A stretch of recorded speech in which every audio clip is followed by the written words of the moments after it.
नमस्कार, स्वागत है आपके अपने YouTube चैनल टारगेटपुर में। हम लोग साइंस में केमिस्ट्री पढ़ रहे थे, जिस क्रम में पार्ट 10 तक वीडियो अपलोड हो चुका था।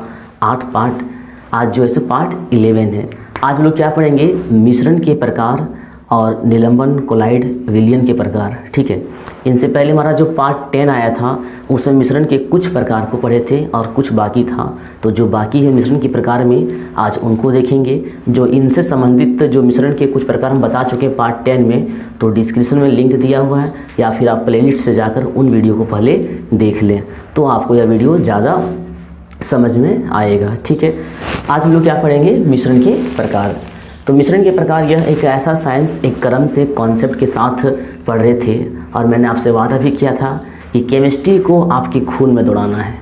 केमिस्ट्री को आपके खून में दौड़ाना है, दैट मीन्स ऐसा पढ़ना है कि एग्जाम में क्वेश्चन देखते ही समझ में आए कि हाँ, इसका आंसर ये होगा। ठीक है, और ये आपका साइंस किस कहाँ पे काम आएगा? बीपीएससी और जेपीएससी, झारखंड सचिवालय, सीजीएल, झारखंड के और सभी एग्जाम, रेलवे में एनटीपीसी, ग्रुप डी और एसएससी में तीनों, एमटीएस, यूडीसी और एलडीसी। इनके अलावे अन्य सभी एग्जाम, जैसे कि अभी हाल ही में बिहार दरोगा आया है, जहाँ साइंस है, ये साइंस जो है केमिस्ट्री, उसमें ये हम रोल रखेगा। तो आप वीडियो को समझें और देखें। चलिए शुरू करते हैं। आज हम लोग देखेंगे प्रभाजी आसवन। हम लोग मिश्रण को अलग करने का जो विधियाँ थी उसमें से एक पढ़े थे आसवन। आसवन से संबंधित ये है प्रभाजी आसवन क्या होता है? दो द्रव को अलग करने के लिए किया जाता है। इसका पृथक जो है, लेकिन ध्यान रखना होगा, पेट्रोलियम पदार्थ। वाई, क्यों? आखिर पेट्रोलियम पदार्थ को अलग करने के लिए प्रभाजी आसवन का प्रयोग क्यों किया जाता है?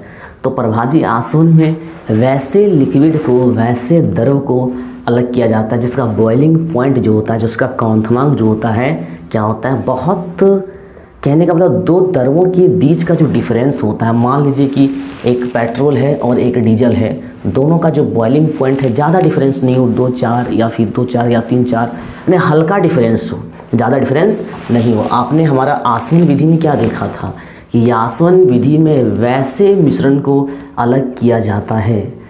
ठीक है, क्या बताए थे कि आसवन विधि में वैसे मिश्रण को अलग किया जाता है जिनमें दो द्रवों का, दोनों का क्वथनांक में डिफरेंसेस बहुत ज़्यादा हो। अगर एक का क्वथनांक 60 है, अगर एक का क्वथनांक 90 है, तो इनके बीच दो द्रव ऐसा मिला हुआ है जिनका क्वथनांक एक का 60 है, एक का 30 है, या फिर एक का 90 है, तो काफ़ी डिफरेंसेस है। ठीक है, तो जब क्वथनांक में बहुत ज़्यादा डिफरेंस हो, तो वैसे मिश्रण को अलग करने के लिए जिस विधि का प्रयोग किया जाता है, उस विधि को लोग क्या कहते हैं? आसवन कहते हैं। अब उन्हीं से बना है आपका प्रभाजी आसवन। उन्हीं से क्या बना है? प्रभाजी आसवन। तो प्रभाजी आसवन में वैसे द्रव के मिश्रण को अलग किया जाता है जिनका क्वथनांक में ज़्यादा अंतर नहीं हो, जैसे पेट्रोलियम पदार्थ। अब पेट्रोलियम पदार्थ में आपका क्या आएगा? पेट्रोल होगा, डीजल होगा और अन्य सभी होगा। ठीक है, अब हम लोग क्या पढ़ेंगे? क्रिस्टलीकरण। ये क्रिस्टलीकरण से किसको अलग किया जाता है? देखिए, ठोस एवं द्रव के मिश्रण को, सबको आपको ध्यान रखना होगा कि इसमें क्या मिश्रण को अलग किया जाता है। ठीक है, तो क्रिस्टलीकरण को क्या करना है, क्या किस अलग किया जाता है? ठोस एवं द्रव के मिश्रण को अलग किया जाता है। उस विधि को लोग क्या कहते हैं? क्रिस्टलीकरण कहते हैं। इसमें क्या होता है, इस विधि के तहत क्या होता है, जो दोनों के मिश्रण में, ठोस एवं द्रव के मिश्रण में क्या होता है, ठोस क्रिस्टल के रूप में, अर्थात छोटे छोटे टुकड़े के रूप में जमने लगते हैं, और द्रव जो होता है वह वाष्पीकरण हो जाता है। द्रव का वाष्पीकरण हो जाता है, और जो ठोस होता है क्रिस्टलाइज के रूप में, छोटे छोटे टुकड़े के रूप में जम जाते हैं। इसे हम लोग क्या कहते हैं? क्रिस्टलीकरण विधि कहते हैं। जैसे हम लोग नमक, समुद्र से जो नमक बनता है उसमें ठोस कण जो होता है नमक का, वो ठोस में जमा हो जाता है, और द्रव जो है वो मतलब वाष्पीकरण बन के उड़ जाता है, और वही फिर नमक को इसके छोटा किया जाता है। तो आपने समझा क्रिस्टलीकरण में क्या होता है कि ठोस और द्रव के मिश्रण को अलग किया जाता है। अब हम लोग पढ़ेंगे ऊर्ध्वपातन, जो कि बहुत ही फेमस है, और लगभग इन जितना भी विधियां हैं सेपरेट करने की, जितना भी विधियां हैं, सबसे सवाल आया है, और आई होप दैट इनसे भी क्वेश्चन बनते रहेगा। तो ऊर्ध्वपातन क्या है? इसमें क्या होता है, ठोस से जो सीधे गैस में परिवर्तित हो जाए, अर्थात आपको पता है कि कोई भी पदार्थ जो है ठोस से गैस में बदलने की प्रक्रिया में पहले द्रव बनता है। क्या बनता है? द्रव बनता है। जैसे कि आप एक बर्फ़ का टुकड़ा लेते हैं, ठीक है। जब आप बर्फ़ का टुकड़ा लेंगे तो सबसे पहले इसको क्या करना होगा, ये पहले पिघलेगी, और पिघलेगी तो ये क्या बनेगा? द्रव बनेगा। फिर ये जितने जैसे गर्म होगा फिर धीरे धीरे क्या होगा? वाष्प बन के उड़ेगा। तो द्रव पहले ठोस बना, ठोस जो है आपका बर्फ़ क्या है? ठोस है। ठोस जो से पहले द्रव बना, और द्रव बनने के बाद क्या बना? गैस बना। लेकिन ऊर्ध्वपातन विधि थोड़ा हटके है। ऊर्ध्वपातन विधि में क्या होता है? कोई भी ठोस डायरेक्ट गैस में परिवर्तित हो जाता है। वैसे विधि को हम लोग क्या कहते हैं? ऊर्ध्वपातन कहते हैं। जैसे एग्जाम्पल में आपका है कपूर जब चेंज होता है तो ठोस से डायरेक्ट गैस में बदलता है, ये द्रव के रूप में चेंज नहीं होता है। जैसे हम लोग शुष्क बर्फ कहते हैं, ठोस शुष्क बर्फ, ये आपका क्या है? कार्बन डाइऑक्साइड है। क्या है? कार्बन डाइऑक्साइड है। तो कार्बन डाइऑक्साइड भी इस सिस्टम से अलग होता है। इसके बाद आपका नौसादर है, नेफ्थलीन है, ठीक है। तो कपूर को तो आपका एग्जाम्पल में डेली लाइफ में आप देख भी सकते हैं कपूर को, ठीक है। ऊर्ध्वपातन यानी ठोस से डायरेक्ट गैस में बदलना क्या कहलाता है? ऊर्ध्वपातन कहलाता है। तो इस तरह से हम लोग क्या है? प्रभाजी आसवन, क्रिस्टलीकरण और ऊर्ध्वपातन, इसके पहले हम लोग आसवन, ठीक है, समझ के साथ पढ़ रहे हैं और एग्जाम्पल के साथ पढ़ रहे हैं, ठीक है। आगे हम लोग क्या देखेंगे? क्रोमेटोग्राफी। क्रोमेटोग्राफी क्या होता है? इसमें जैसे जो स्याही होता है, जो इंक होता है, अलग अलग कलर का इंक होता है। जैसे जो ये अभी मार्कर से जो लिख रहे हैं, ये कैसा चल रहा है? ये ब्लैक है, ब्लैक भी होता है, ब्लू भी होती है, रेड भी होती है, और भी ग्रीन अनेक कलर होता है। तो रंग के मिश्रण को, ठीक है, रंग के मिश्रण को अलग करने की विधि को हम लोग क्या कहते हैं? क्रोमेटोग्राफी कहते हैं। इसमें क्या होता है?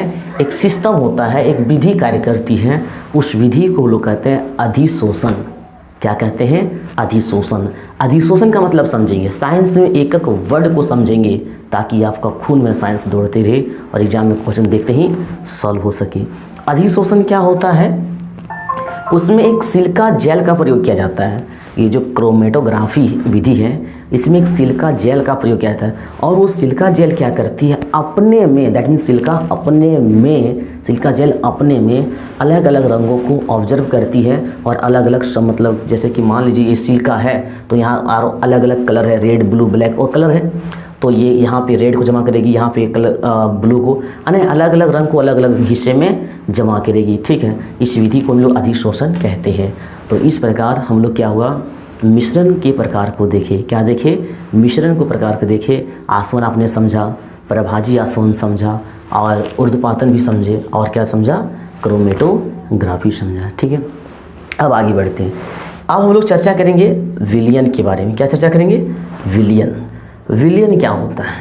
विलयन से डायरेक्ट सवाल दे दिया जाता है कि एक चीनी और पानी का घोल है, जैसे चीनी इतना ग्राम है, इससे डायरेक्ट पूछे इनमें से मिश्र ये विलय कौन है, विलायक कौन है, तो समझना होगा विलयन किसे कहते हैं। विलयन किसे कहते हैं? ध्यान सुनेंगे, विलयन किसे कहते हैं। तो विलयन के समझने से पहले आपको समझना पड़ेगा विलय।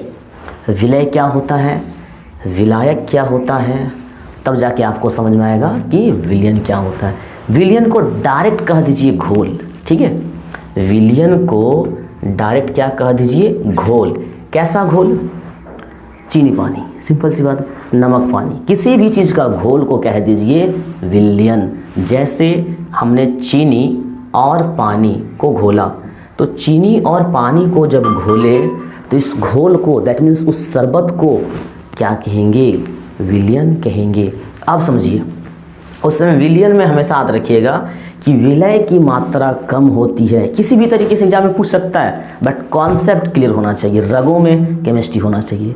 अभी तो आपको हम क्या कर रहे हैं? केमिस्ट्री को खून में दौड़ा रहे हैं। इसके बाद एक एक करके लगभग सारा विषय आपको क्लियर करवा देंगे, ठीक है। तो विलय जो है हमेशा विलयन में कम होता है। विलय किसे कहेंगे? जैसे कि ये गिलास है, आपको बता चुके हैं एक बार, ये गिलास है। अब इसमें हम चीनी डालें तो जो सामान घुलता है जल में, जो पदार्थ घुलता है, उसी को हम लोग क्या कहते हैं? विलय कहते हैं। अब आपकी एग्जाम्पल दूसरा लीजिए, नमक और जल का घोल। तो नमक को हम लोग उसमें क्या करते हैं? मतलब घोलते हैं। नमक घुलता है, तो जो घुलता है वही आपका क्या कहलाता है? विलय कहलाता है। और विलायक किसे कहेंगे? जो अपने आप में किसी को घोलने की क्षमता रखती है। जैसे जल, जल क्या कर रहा है? चीनी को अपने आप में घोल रहा है, नमक को अपने आप में घोल रहा है। तो जो अपने आप में किसी को घोलता है उसे हम लोग कहते हैं, क्या कहते हैं? विलायक कहते हैं। और जो घुलता है उसे क्या कहते हैं? विलय कहते हैं। अब आसानी से कंपेयर कीजिए, चीनी और जल को घोलिए, नमक और जल को घोलिए, तो देखिए दोनों में जल ज़्यादा है और नमक और चीनी कम है। तो जो कम रहेगा वही आपका विलय है, अर्थात जो घोलते हैं वही आपका विलय है। और जो ज़्यादा है अर्थात जो अपने आप में किसी को घोलता है उसे विलायक कहेंगे। अब जब ये शरबत बन गया, जब दोनों घुल गया, तो उस घुला हुआ रूप को हम लोग क्या कहेंगे? विलयन कहेंगे। घुला हुआ रूप को क्या कहेंगे? विलयन कहेंगे। तो विलयन का मतलब आपका घोल हुआ। विलयन का मतलब क्या हुआ? आपका घोल हुआ। और विलयन में हमेशा दो घटक होते हैं, एक विलय और एक विलायक, मिल के बन गया क्या? विलयन। चलिए अब हम लोग क्या देखेंगे? विलयन के प्रकार को देखेंगे। विलयन कितने प्रकार के होते हैं? हालांकि आपका एग्जाम में विलयन के प्रकार को नहीं पूछा जाएगा, लेकिन एग्जाम्पल ऐसा आता है ये जेल, इमल्सन, पायस, कोलाइड, निलंबन, इस तरह से क्लियर करेंगे कि आज के बाद दोबारा आपको कोई कन्फ्यूजन नहीं है। देखिए, लेकिन बेसिक जो जरूरी है विलयन के प्रकार। तो विलयन जो होते हैं, आपको विलयन समझ में आ चुका है, किसी भी चीज़ का घोल को क्या कहेंगे? विलयन कहेंगे। जैसे गर्मियों के दिनों में आपने पानी लिया, ठीक है, उसमें 100 ग्राम सत्तू क्या कर दिया? घोल दिया। तो सत्तू जो है, वो जो घुला हुआ सत्तू, वो भी क्या है? विलयन है। सत्तू विलय है, जल क्या है? विलायक है। तो विलयन के प्रकार कितने होते हैं? विलयन के 3 प्रकार के होते हैं। एक होते हैं वास्तविक विलयन। क्या होते हैं? वास्तविक विलयन। एक आपका होता है कोलाइड। क्या होता है? कोलाइड। और एक आपका है निलंबन। ध्यान रखेंगे, एक आपका वास्तविक विलयन, एक आपका कोलाइड, एक आपका निलंबन। तो ये कोलाइड और निलंबन में जो भी कन्फ्यूजन है सारा खत्म। आज देखिए, वास्तविक विलयन, कोलाइड और निलंबन, तो इनके बारे में हल्का सा परिचय लेंगे। और नेक्स्ट वीडियो में हम आपको निलंबन के बारे में क्लियर करेंगे। अभी इनका सामान्य जानकारी कि वास्तविक विलयन क्या है, कोलाइड क्या है और निलंबन क्या है, इनका अभी वास्तव मतलब क्या करते हैं, सिंपल जानकारी। देखिए, सबसे पहले हम लोग वास्तविक विलयन की बात करते हैं। तो वास्तविक विलयन किसे कहेंगे? जिसका कण, अच्छा कण का मतलब आप क्या समझिए? कण का मतलब क्या हुआ समझिए कि जब हम चीनी घोले जल में, तो चीनी का कण पूरी तरह से क्या हो गया? घुल गया। जल को लीजिए तो आपको दिखेगा भी नहीं, तो उसी को लोग कण कह रहे हैं, ठीक है। तो इसका कण 1 नैनोमीटर, यू नो दैट कि 1 नैनोमीटर बराबर 10 का पावर कितना? माइनस, देखिए 10 के पावर माइनस 9 मीटर, 10 के power minus 9 meter, 1 nanometer. 1 nanometer direct पूछ लिया जाता है कभी कभी। 1 नैनोमीटर बराबर 10 की पावर माइनस 9 मीटर। तो जिसका कण 1 नैनोमीटर से भी छोटा हो, 1 नैनोमीटर से भी छोटा हो, वैसे विलयन को लोग क्या कहेंगे? वास्तविक विलयन कहेंगे। अर्थात कहने का मतलब है जो उसमें घुला हुआ पदार्थ है उसको हम लोग नंगी आंखों से नहीं देख सकते हैं। वास्तविक विलयन पूरी तरह से घुला हुआ, कण पता ना चले कि इसमें क्या घुला हुआ है। चलिए, कोई दिक्कत? तो आपने समझा, क्या समझा? वास्तविक विलयन को समझा। अब आप क्या समझेंगे? अभी हमने क्या समझा? वास्तविक विलयन समझा, ठीक है। अभी परिचय ले रहे हैं, इसके बाद इसके अंत क्या कहते हैं, जितना जहाँ तक क्वेश्चन उठता है वहाँ तक इसका डिस्कस करेंगे। अभी परिचय दे रहे हैं। अब हम बात करें कोलाइड का। क्या बात करें? कोलाइड। कोलाइड क्या है? कोलाइड भी विलयन ही है। तो कोलाइड क्या है? इसका जो कण होता है 1 नैनोमीटर से 1000 नैनोमीटर के बीच होती है। 1 नैनोमीटर से 1000 नैनोमीटर के बीच होती है। लेकिन याद रखना है कि इसके भी कण को नंगी आंखों से नहीं देखा जा सकता है, ठीक है। इसके भी कण को नंगी आंखों से नहीं देखा जा सकता है। इसे हम लोग क्या कहते हैं? कोलाइड कहते हैं। इसके बाद हम कोलाइड का और नीचे चर्चा करेंगे। फिलहाल निलंबन का परिचय। निलंबन किसे कहेंगे? इनका कण 1000 नैनोमीटर से बड़ा होता है, ठीक है। इसका कण 1000 नैनोमीटर से बड़ा होता है और इसके कण को हम लोग नंगी आंखों से देख सकते हैं। तो अभी आपने क्या देखा कि विलयन के 3 प्रकार, ठीक है। विलयन के 3 प्रकार, एक वास्तविक विलयन, एक कोलाइड और एक निलंबन। तो वास्तविक विलयन में कण जो है उसका 1 नैनोमीटर से भी छोटा होता है, जिसको नंगी आंखों से नहीं देखा जा सकता। कोलाइड क्या था? कोलाइड का भी जो आकार था 1 नैनोमीटर से 1000 नैनोमीटर के बीच था, लेकिन ध्यान दें कि कोलाइड के भी कण को नंगी आंखों से नहीं देख सकते हैं। और आपने निलंबन पढ़ा, निलंबन के जो कण होते हैं वो 1000 नैनोमीटर से ज़्यादा होता है, यानी उससे बड़ा होता है, जिसके कारण उसके कण को देखा जा सकता है, अर्थात देख सकते हैं। अब इस मिश्रण के चैप्टर से कुछ विशेष बिंदु जहाँ से सवाल उठता है, अभी तक तो आपने कॉन्सेप्ट क्लियर किया, अब उस बिंदु का चर्चा करेंगे जहाँ से सवाल 100% उठता है। तो सबसे पहले हम लोग बात करेंगे ठोस सॉल किसे कहते हैं। किसका चर्चा करेंगे?